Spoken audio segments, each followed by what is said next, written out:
What's going on, everyone? Welcome back to another video. I'm Michigan Sports Talk here. This video is brought to you by our partners over at BetUS TV. But in this one, we go over the spring game MVP, Jalen Hoffman, and why he could be ready for a bigger role this season for Michigan. I also go over Michigan returning the third best starting production from last season in the Big Ten. And we also got some big recruiting news on a top offensive line target setting his decision date, as well as a linebacker target, and an update on a few flip targets for the Wolverines, including current Auburn linebacker commit Shadarius Tootle and others. It's all going to be in this video and more, so let's go ahead and get right into it.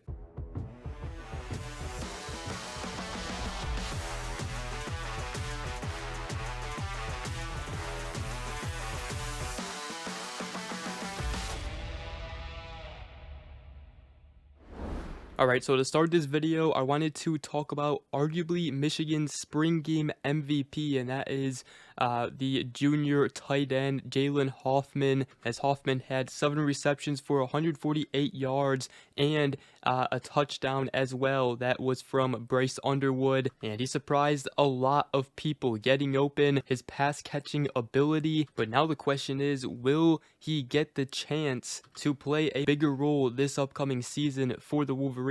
Now, Max Bredesen, fullback slash tight end for the Wolverines, he's let everyone know in the past that, he is grooming his backup for the position, and that is Jalen Hoffman. Now, obviously, Hoffman isn't going to pass Max Bredesen for the fullback position, but I tell you what, Chip Lindsey could potentially use Jalen Hoffman in the offense this upcoming season on certain plays, certain downs. Obviously, the tight end room is going to be led by Marlon Klein. Sophomore Hogan Hansen is also fighting to be potentially tight end 2 for the Wolverines. But again, Jalen Hoffman could be fighting for a bigger role this upcoming season with the spring game he had. He even talked about it post game, whether or not he surprised himself. He said, "No, not really. I just keep practicing, and I knew what the game plan was. I felt confident going into it, but we have a deep tight end room. Every day you have to battle to carve out a role for yourself." And this is a guy who was a former walk-on. Even sophomore running back Jordan Marshall had some high praise for him. He said, "You saw Hoffman, you put him out there, and he balled out. The only tight end on the blue team, and he did his thing." Now, Michigan coaches like Steve Casula, the tight ends coach, has initially brought him up in the past as well, about his emergence in the tight end room, and he put it on display in the spring game. Sherrod Moore also said after the spring game that, Jalen has really picked up his game. He's really changed his body and done different things. I think he's about 245 to 250 pounds, but he's a super athletic kid with great ball skills and hands, and a guy we definitely look forward to watching in the season. So Jalen Hoffman, definitely a guy who is emerging in the tight end room. And again, he was the MVP in Michigan's spring game. So let me know what you guys think. And then before we do continue this video, I do want to give a shout out to our partners over at BetUS TV. You can check them out on YouTube. They will take care of you. You can also go to betustv.com for more odds in market and for all kinds of sports content as well. Obviously, we got the NHL playoffs, the NBA playoffs, and how about the Detroit Pistons winning Game 5 against the New York Knicks? That's been a great series so far, but I also did want to ask you guys who your standouts were from Michigan's spring game. We saw big games again from Jalen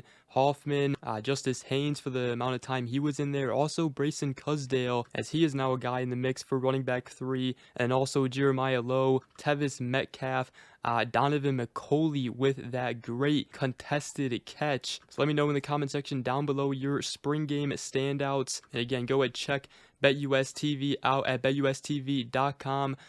But next thing I do want to talk about is Michigan's returning production next season, and the most returning starters in 2025 for all Big Ten teams. Michigan comes in at number 3 with 13 returning starters. Now, this is a big turnaround compared to last season. They had just 5 returning players between the offense and the defense, and now they have 13 returning On the defensive side, they have Deshaun Barham, Ernest Hausman, Derek Moore, Zeke Berry, Jair Hill, and obviously on the defensive line, they got tons of talent. The defense, they have tons of talent, and no doubt they should be a dominant defense again.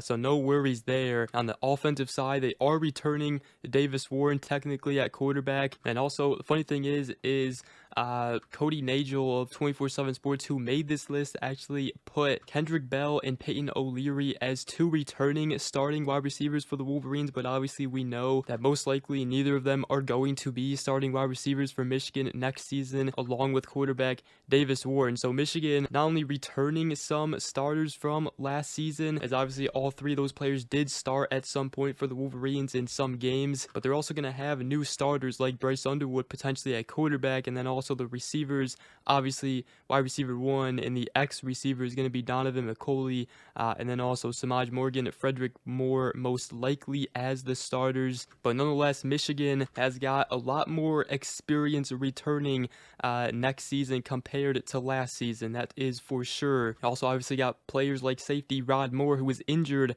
all last season but would have been a starter for the Wolverines and will be most likely a starter for the Wolverines this season as well, as long as he stays on track and healthy to play. And then to continue this video, I did want to talk about some recruiting news here for the Wolverines. And on the 2026 4-star top 100 interior offensive lineman from Providence Day School in the state of North Carolina, Leo Delaney, ranked 63rd nationally on 24/7 Sports rankings. Michigan currently has a crystal ball prediction going in their favor from Bryce Marriage of the Michigan Insider. And he did recently release his Final Four consisting of Clemson, Penn State, Michigan, and Tennessee, which he will take official visits to, and then he will plan to make his commitment on July 11th. Bryce Marriage of the Michigan Insider did say that he still feels very good about his pick. And also another recruit who set a July commitment date for July 16th is the 2026 4-star linebacker Nick Abrams from the state of Maryland. He released a top 4 consisting of Georgia, Michigan, Alabama, and Oregon. He will be taking official visits to each of his finalists and will be deciding his decision on July 16th. And I also wanted to give an update on a couple flip targets for the Wolverines. The first one we'll talk about is Shadarius Tootle, the 2026 4-star linebacker from the state of Alabama, currently committed to Auburn, but teams like Michigan and Georgia are pushing for him, and right now appear to be the biggest threats to flip him. He'll both be getting official visits in May, according to E.G. Holland of the Wolverine. His father recently told him that his big thing is development. That's his focus. Michigan had 27 guys in the draft class, in the draft the last 2 years, and that's his ultimate goal. And ultimately, Michigan is a real player because of what my son wants to accomplish. And then another guy Michigan is going after is the 2026 4-star top 100 tight end Israel Briggs from the state of California. Was recently committed to Arizona State, but he did recently visit Michigan for the spring game. He's locked in official visits to Texas A&M, Miami, LSU, and California already. Michigan, though, is close to locking in a date as well, according to A.G. Holland of the Wolverine, but he is still working on it. And then another guy worth mentioning is the 2026 4-star defensive lineman Tyson Bacon from the state of Alabama, who recently decommitted from Tennessee. Now, we talked about him a while ago, but he was a flip target for the Wolverines in the 2026 class. Still going to be tough for Michigan to beat out some SEC schools, but he is originally from Michigan, which could help the Wolverines there. But with that, that's going to wrap up this video. Again, shout out to our partners over at BetUSTV. Go and check them out at betustv.com. And with that, hope you guys enjoyed this video. If you did, make sure to go ahead, drop a like, comment down below, and subscribe for more if you are new around here. I greatly appreciate it. And we will see you guys in the next video. Go Blue.